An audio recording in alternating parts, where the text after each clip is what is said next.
এই যে আস্তে আস্তে রোদ উঠবো আর ঢলে যাবো। আজকের এই ভিডিওটি অত্যন্ত গুরুত্বপূর্ণ এবং জরুরি পান চাষিদের জন্য। আমরা একটা পানের বরজে অবস্থান করতেছি। আপনারা জানেন যে বাংলাদেশে এখন অনেক জায়গায় বন্যা হয়েছে, বিশেষ করে চিটাগাং এলাকায় তো পুরোপুরি বন্যা হয়ে গেছে এবং সারা বাংলাদেশে অনেক জায়গায় বন্যা হয়েছে, কিন্তু নামটা হয়েছে বেশি চিটাগাংয়ের।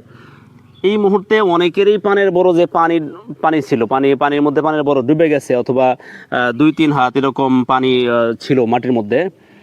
এবং যে বৃষ্টি হয়েছে, এই জন্য আপনারা যাদের পানের বরজ আছে, আমি আজকে যে কথাগুলি বলবো এটা পালন করার চেষ্টা করবেন, তাহলে আপনাদের জন্য ভালো হবে।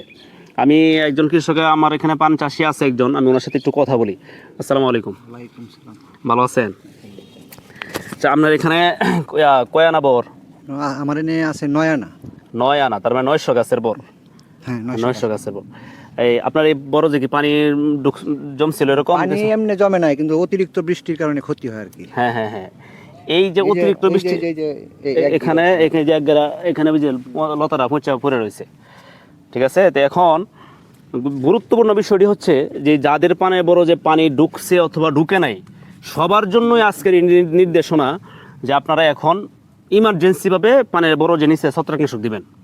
কারণ যদি আপনি এখন ছত্রাকনাশক না দেন, তাহলে আপনার পানের বড় যে ফোঁসা লাগবে, কিন্তু ওই যে 1 গিরা যে ফোঁসা লাগে, এটা কিন্তু এখন অনেক বেশি বেড়ে যাবো। যারা পানের বড় যে এখন যাদের পানের বড় যে পানি নাই, পানি চলে গেছে, আপনারা দ্রুত পানের বড় যে নিচে যে ইয়াটা আছে, আপনারা যে পানের বড় ইয়া মাটির মধ্যে যে বিছায় দেন পানের পর বলে, এখানে আপনারা এটা ওষুধ দিয়া ভিজায় দিবেন।